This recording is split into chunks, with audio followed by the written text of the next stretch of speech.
Hey everybody, it's Eric from EPAutos.com, your libertarian car guy.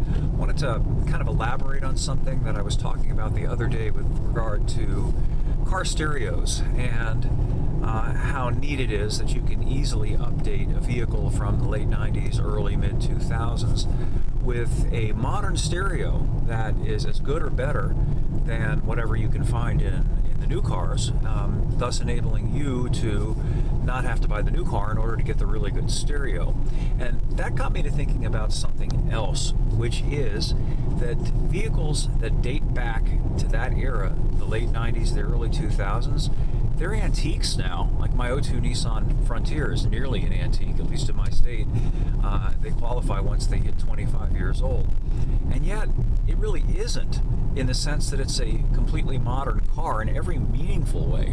What do I mean by that? Well, just consider the differences between a car that was made in the mid-late 1970s, let's say, such as my old muscle car, my 76 Trans Am, and fast forward 25 years, and the difference between a car that was made when my 76 Trans Am was made and a car that would have been made in the late 80s, early 90s is nothing shy of epical.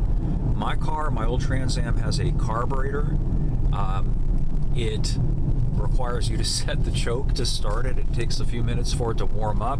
Unless the carburetor is set up exactly right, sometimes you'll get stumbles, you'll get hesitations, there's vapor lock sometimes. I still love the car, but the fact of the matter is it was just more finicky by nature. It did not come with an overdrive transmission. Back in those days, you got a 3-speed automatic, generally speaking, or a 4-speed manual.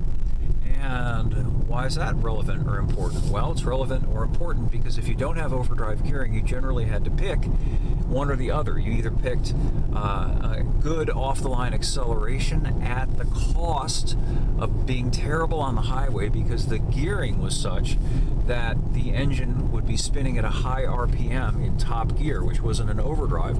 So my Trans Am, for example, would be running like 3,000 RPMs at 60-something miles an hour, which gets old and it's hard on the engine and it sucks down a lot of gas.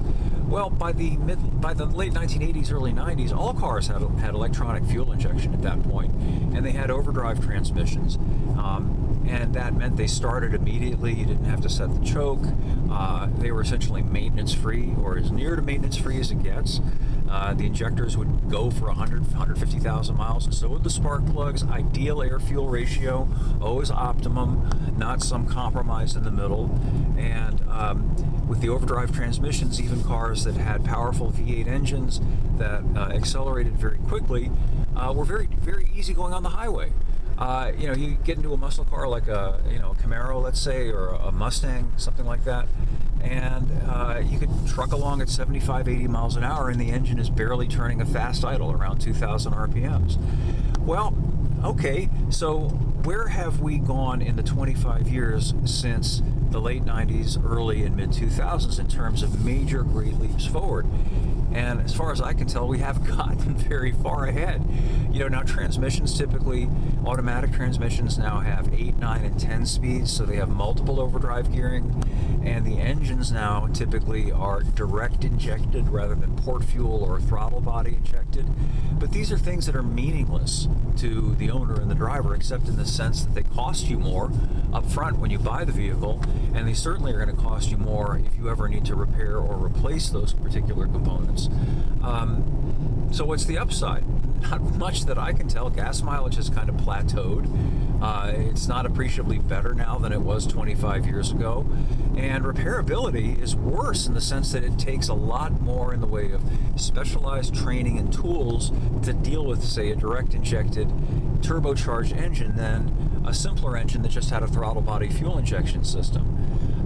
So that is why, just to get back to what I was talking about at the beginning of this video, I think, this is just my opinion, that they have gone to all these kind of elaborate electronic displays and these other things that frankly are kind of gimmicky. I don't know that there's any big improvement that other than it being cool looking, if you think it is, to have, say, a big touchscreen display rather than just to have, stereo with knobs on it. You turn the volume up, you turn the channel, things like that. I don't know that it makes that much of a difference. In terms of drivability, there's very little difference, and I can be an expert witness testimony to this, because I have been driving new cars every week since the mid-1990s. So I've been doing this a very long time, and I can tell you there is no meaningful difference today between a brand new 2025, 2026 model year vehicle like this Ford Explorer that I'm driving right now, and something like my '02 Frontier, or even something that was made back in the mid-90s.